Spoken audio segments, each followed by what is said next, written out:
अस्सलाम वालेकुम। I hope आप सब ठीक होगे और अपना ख्याल रख रहे होगे। तो आज की वीडियो में मैं आपसे BNB डर्मा लूनर SPF 50 का रिव्यू शेयर करूंगी। ये एक केमिकल सनस्क्रीन है, इसीलिए रिगार्डिंग केमिकल सनस्क्रीन भी आपको कुछ डिटेल दूंगी। ये वीडियो आपके लिए काफ़ी हेल्पफुल होने वाली है। सबसे पहले अगर BNB डर्मा ब्रांड के बारे में बात की जाए तो इनके पास काफ़ी स्किन केयर प्रोडक्ट्स भी हैं और बॉडी केयर प्रोडक्ट्स भी हैं, और इनके कुछ प्रोडक्ट काफ़ी फेमस हैं, जैसे कि ये सनस्क्रीन। अगर इस सनस्क्रीन की बात की जाए तो ये केमिकल सनस्क्रीन है जो जेल बेस्ड है। केमिकल सनस्क्रीन को जब अपने फेस पे लगाते हैं तो उनका कोई वाइट कास्ट नहीं होता, क्योंकि केमिकल सनस्क्रीन के मॉलिक्यूल्स बहुत छोटे होते हैं और वो आपकी स्किन के अंदर पेनिट्रेट हो जाते हैं। मीन्स आपकी स्किन के अंदर एब्जॉर्ब हो जाते हैं, आपकी स्किन के ऊपर कोई लेयर नहीं बनाते। जब सन की हार्मफुल रेस जो UVA है और UVB है आपकी स्किन के कॉन्टेक्ट में आती हैं, उन दोनों रेस को ये एब्जॉर्ब कर लेता है आपकी स्किन के अंदर। ये दोनों इसकी बेनिफिट है, बट इसका डिसएडवांटेज ये है कि केमिकल सनस्क्रीन के मॉलिक्यूल्स बहुत छोटे होते हैं और वो आपकी स्किन के अंदर पेनिट्रेट हो जाते हैं। मीन्स आपकी स्किन के अंदर एब्जॉर्ब हो जाते हैं। जब भी कोई चीज़ आपकी स्किन में एब्जॉर्ब होती है वो आपके ब्लड स्ट्रीम में चली जाती है, और केमिकल सनस्क्रीन के अंदर ऐसे इंग्रेडिएंट होते हैं जो आपके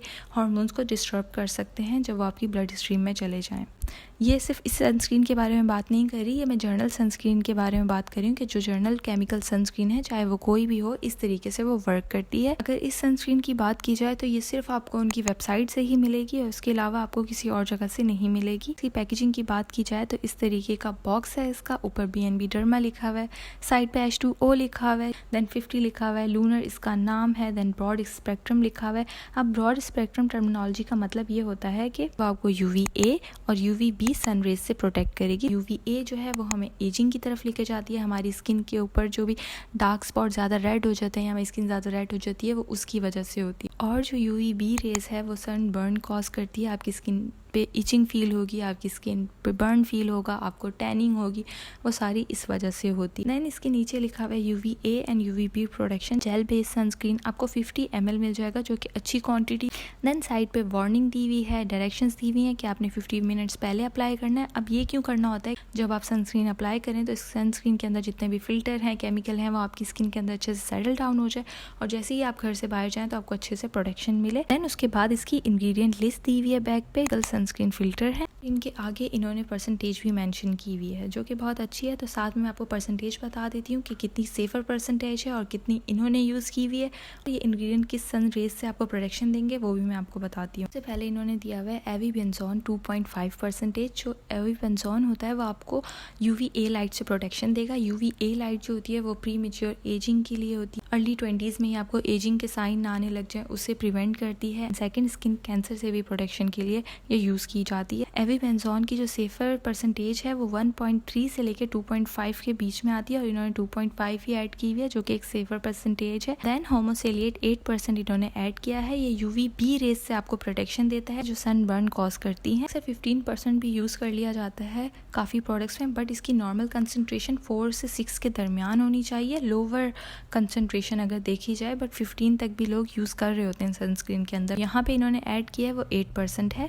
देन इंग्रेडिएंट ऑक्टीसिलेट 5% ऐड किया गया है जो हमें UVB रेज से प्रोटेक्शन देता है। साथ में ये स्टेबलाइज करता है जितने डिफरेंट इंग्रेडिएंट्स ऐड किए गए हैं केमिकल फिल्टर्स उनको भी। सेफर परसेंटेज है वो 3.5 से लेकर 5% तक यूज़ की जाती है केमिकल सनस्क्रीन में, बट यहाँ पे इन्होंने 5% यूज़ की हुई है जो बिल्कुल सेफर परसेंटेज है। देन ऑक्टोक्राइलिन 9% इन्होंने ऐड किया है जो UVA और UVB रेज दोनों से प्रोटेक्शन प्रोवाइड करता है, इस वजह से कैंसर से भी प्रोटेक्शन देता है। ऑफ्टन इसकी कंसनट्रेशन 9 to 10% के दरमियान यूज़ की जाती है, यहाँ पे 9% यूज़ की हुई है। ये सारे केमिकल UV फिल्टर्स हैं जो इसमें ऐड किए गए हैं जो आपको प्रोटेक्शन देंगे अगेंस्ट UVA और UVB। देन इंग्रेडिएंट लिस्ट के बीच में नाइसिनमाइड ऐड किया है जो कि B3 विटामिन है, आपके पोर्स को श्रिंक करता है, ऑयल रेगुलेशन में हेल्प आउट करता है, बट यहाँ पे सनस्क्रीन के अंदर ये इतना आपको हेल्प आउट नहीं करेगा। अगर आपको ऐसा लग रहा है कि नाइसिनमाइड इसमें ऐड किया गया है और आपको ये सारी इसकी क्वालिटीज़ का फ़ायदा मिलेगा, तो ऐसा नहीं है, बहुत स्लाइटली या बिल्कुल माइन्यूट सा इफेक्ट मिलेगा। देन इसमें सोडियम हाइड्रोनेट भी मेंशन किया गया है, इसका मतलब है हाइलोनिक एसिड जो आपकी स्किन को प्लम्प रखता है, क्योंकि इसके अंदर जो इंग्रेडिएंट है ऑक्टाइलसिलेट वो इरिटेशन कॉज कर देता है, जिस वजह से इसके अंदर सूदिंग इंग्रेडिएंट भी ऐड किए गए हैं। ये इसकी इंग्रेडिएंट लिस्ट थी। नेक्स्ट तरफ लिखा हुआ है इनके एक्टिव इंग्रेडिएंट्स के बारे में कि वो आपको UVA और UVB लाइट से प्रोटेक्शन देंगे। H2O लिखा हुआ है और बताया हुआ है कि इनका जो फार्मूला है वह नॉन ड्राइंग है और किस तरीके से वो आपको हेल्प आउट करेगा। अब हम इनकी ट्यूब देख लेते हैं। इस तरीके की ट्यूब आती है। पहले इनकी पैकेजिंग चेंज थी, अब चेंज कर दी है। BNB डर्मा लिखा हुआ है, लूनर लिखा हुआ है, H2O लिखा हुआ है, ब्रॉड स्पेक्ट्रम लिखा हुआ है, वही जो बॉक्स के ऊपर लिखा हुआ था सेम वही चीज़ें लिखी हुई हैं। बैग पे भी वही सब इंग्रेडिएंट लिस्ट जो कुछ इनके बॉक्स पे था वही मेंशन है। अब हम एप्लीकेशन और टेक्सचर देख लेते हैं। जेल लाइक कंसिस्टेंसी है, इसमें बहुत माइल्ड सी फ्रेग्रेंस है, बिल्कुल ज़्यादा फ्रेग्रेंस नहीं है इसके अंदर। और जब आप इसे अप्लाई करें तो बिल्कुल थोड़ा सा अप्लाई करना है। जैसे ही अप्लाई की जाती है फ़ौरन से ये मेल्ट हो जाएगा, तो इसे बिल्कुल थोड़ा ही लेना है, ज़्यादा बिल्कुल भी नहीं लेना। थोड़े से आपका बहुत सारा काम चल जाएगा। इसे अच्छे से मैं स्प्रेड करके दिखा रही हूँ कट के बिना। देन आपने देखा कोई इसमें वाइट कास्ट नहीं है। आप जब इसे अप्लाई करेंगे आपको कोई बर्निंग वगैरह नहीं होगी। अब what's my take on it, अगर आपकी एक्नी प्रोन स्किन है और बहुत सेंसिटिव स्किन है देन आप कोई भी केमिकल सनस्क्रीन नहीं यूज़ करिएगा, आप सिर्फ फिजिकल सनस्क्रीन यूज़ करिएगा, क्योंकि केमिकल सनस्क्रीन के अंदर डाइसिलेट होता है जो स्किन पे इरिटेशन कॉज कर सकता है। उसके अलावा प्रेग्नेंट वुमेन इसे नहीं यूज़ करेंगी और चिल्ड्रन इसे यूज़ नहीं करेंगे, और जिनकी स्किन पे मिलाजमा है वो लोग इससे दूर रहें। उसके अलावा हर स्किन टाइप वाले लोग इसे यूज़ कर सकते हैं।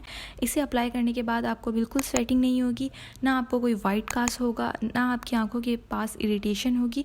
और अगर आपको ऐसा होता है कि आप काफ़ी देर सूरज में रहने के बाद जब देखती हैं अपना फेस तो रेड फील हो रहा होता है, तो इस सनस्क्रीन को लगाने के बाद मैंने ये फील किया था कि मुझे वो रेडनेस बिल्कुल फील नहीं हुई थी, क्योंकि मेरा सन एक्सपोजर बहुत ज़्यादा टाइम के लिए होता है। आपका भी एक्सपोजर बहुत ज़्यादा है, दैन ये सनस्क्रीन आपके लिए बहुत अच्छी रहेगी। और ये बजट फ्रेंडली भी है। आप इसे एज अ प्राइमर भी यूज़ कर सकती हैं, क्योंकि इसकी कंसिस्टेंसी जेल लाइक है और फोन से एब्जॉर्ब हो जाती है आपकी स्किन की और आपके ऑयल को भी कंट्रोल कर रही होती है। तो एज अ प्राइमर ये बहुत अच्छे से यूज़ हो सकती है। आपने एक चीज़ का ख्याल रखना है कि अगर आप घूमने समंदर जा रही हैं, बीच डे बना रही हैं, तो आपने उस दिन केमिकल सनस्क्रीन, जनरली कोई भी केमिकल सनस्क्रीन नहीं अप्लाई करनी, कोई भी फिजिकल सनस्क्रीन आपने अप्लाई करनी है, क्योंकि केमिकल सनस्क्रीन हमारी इन्वायरमेंट को बहुत ज़्यादा नुकसान देती है। नुकसान क्यों देती है उसका रीज़न ये है कि केमिकल सनस्क्रीन के अंदर जो फार्मूला होता है वो हमारे सी के अंदर जो कॉरल्स होते हैं उनके DNA को ख़राब करता है, उनमें ब्लीचिंग इफेक्ट देता है, जिस वजह से वो अपना नेचुरल कलर खो देती हैं। कंट्रीज़ काफ़ी बीच के लिए फेमस हैं, उन्होंने बैन की हुई है केमिकल सनस्क्रीन अप्लाई करके बीच पे जाना। ऑन द 2 डिफरेंट क्राइटेरिया मेरी रिकमेंडेशन बेस्ड होने वाली है इस सनस्क्रीन पे। सबसे पहले मैं रिकमेंड ये उन लोगों को करूँगी जो सनस्क्रीन ढूंढना चाह रहे हैं, जिन्हें कोई फ़र्क नहीं पड़ता कि उनकी इंग्रेडिएंट लिस्ट सनस्क्रीन की कैसी है या उसकी बॉडी पे क्या असरात होंगे इंग्रेडिएंट्स के जो इसके अंदर हैं। अगर उससे आपका कोई कंसर्न नहीं है, जो कि बिल्कुल नॉर्मल बात है, और अगर आप चाहती हैं कि सिर्फ ऐसी एक सनस्क्रीन हो जो अच्छे से काम करे, कोई वाइट कास्ट ना दे, आपको प्रोटेक्शन दे और आप उसे अप्लाई करें, तो ये एक बहुत अच्छी सनस्क्रीन है आपके लिए। But on the other hand अगर आप कोई ऐसे इंडिविजुअल हैं जिससे बहुत फ़र्क पड़ता है कि इंग्रेडिएंट लिस्ट उनकी बॉडी पे क्या असर देती है या उनकी बॉडी पे किस तरीके से अफेक्ट होगा इन इंग्रेडिएंट का, देन मैं आपको ये रिकमेंड करूँगी थोड़े टाइम के लिए अगर आप इसे यूज़ करना चाहती हैं तो आप इसे ज़रूर यूज़ करें, बट फॉर लॉन्ग पीरियड के लिए मैं आपको रिकमेंड नहीं करूँगी, क्योंकि जो इंग्रेडिएंट्स होते हैं केमिकल सनस्क्रीन के वो हमारी स्किन के अंदर एब्जॉर्ब होते हैं और वो कहीं ना कहीं एक्यूमुलेट हो रहे होते हैं, जो हमारी स्किन में डिफरेंट तरह की डिजीज़ को कॉज कर सकते हैं। ऐसे काफ़ी आर्टिकल्स हैं केमिकल सनस्क्रीन पे। आर्टिकल सिर्फ इस BNB डर्मा सनस्क्रीन के लिए नहीं है, आर्टिकल सारी केमिकल सनस्क्रीन के बारे में है कि उनके अंदर जितने भी केमिकल इंग्रेडिएंट यूज़ किए जा रहे हैं वो कहीं ना कहीं इंसानों की हेल्थ के लिए बेहतर नहीं है। इसलिए अगर आप बेटर ऑप्शन देखना चाहती हैं और सनस्क्रीन अप्लाई करना चाहती हैं तो मैं आपको रिकमेंड करूँगी कि आप फिजिकल सनस्क्रीन की तरफ चली जाएँ। फॉर लॉन्ग पीरियड के लिए आप फिजिकल सनस्क्रीन यूज़ कर सकती हैं, बट कुछ टाइम पीरियड के लिए आप केमिकल सनस्क्रीन को यूज़ कर सकती हैं। तो मेरी रिकमेंडेशन आपकी चॉइस के बेस पे है। आई होप ये वीडियो आपके लिए हेल्पफुल रही हो। अगर इससे रिगार्डिंग कोई भी क्वेश्चन है तो आप मुझसे कमेंट सेक्शन में ज़रूर पूछ लीजिएगा। Thank you so much for watching. अल्लाह हाफिज़।